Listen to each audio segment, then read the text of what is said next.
திருப்பூரில் 12ஆம் வகுப்பு தேர்வு எழுதிய மாணவிகளிடம் ஆசிரியர் ஒருவர் சில்மிஷத்தில் ஈடுபட்டதாக குற்றச்சாட்டு ஒன்று எழுந்திருக்கிறது. இதனைத் தொடர்ந்து ஆசிரியரிடம் போலீசார் என்னங்க இனி வீட்டு வேலையில கொஞ்சம் அதிக ஒத்தாசையா இருக்கணும். ஏன் வேலை கிடைச்சிட்டா? வேலையா? நான் பாஸ் ஆகணும்னு நினைக்கிறேன். எப்படி? பாஸ் வாலா. பி தி பாஸ். விசாரணையில் ஈடுபட்டிருக்கின்றனர். கூடுதல் விவரங்களை வழங்க இணைகிறார் எமது செய்தியாளர் அருண்குமார். அருண்குமார், வணக்கம். இந்த குற்றச்சாட்டுடைய பின்னணி என்ன? போலீசார் தரப்பிலிருந்து என்ன சொல்லியிருக்காங்க? பள்ளி நிர்வாகம் தரப்பிலிருந்து எதுவும் விளக்கம் கொடுக்கப்பட்டிருக்கா?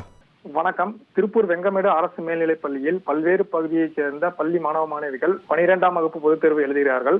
இன்று 12ஆம் வகுப்பு இறுதித் தேர்வு இன்று நடந்தது. இதில் அம்மாபாளையம் பகுதியில் உள்ள தனியார் பள்ளியைச் சேர்ந்த ஆசிரியர் சம்பத்குமார் தேர்வு அறை பார்வையாளராக நியமிக்கப்பட்டிருந்தார். இந்த நிலையில் தேர்வு நடந்த பொழுது தேர்வு அறையில் இருந்த 6 மாணவிகளிடம் தேர்வு அறையில் பார்வையாளர் சம்பத்குமார் பிட்டு உள்ளதா என சோதனை செய்துள்ளார். இதற்கிடையே தேர்வு முடிந்து வெளியே வந்த மாணவிகள் பள்ளியின் தலைமை ஆசிரியை சந்தித்து அறையில் தங்கள் பிட்டு வைத்துள்ளனரா என்று தேர்வு அறை பார்வையாளர் சம்பத்குமார் சோதனை செய்த பொழுது சிலுமிஷத்தில் ஈடுபட்டதாக மாணவிகள் புகார் தெரிவித்தனர். இதைத் தொடர்ந்து பள்ளி தலைமை ஆசிரியர் காவல்துறைக்கு தகவல் தெரிவித்தார்.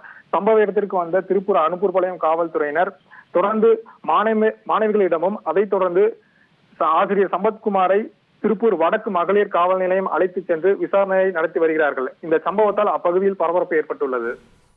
நன்றி அருண்குமார், உங்களோட விரிவான தகவல்களுக்கு.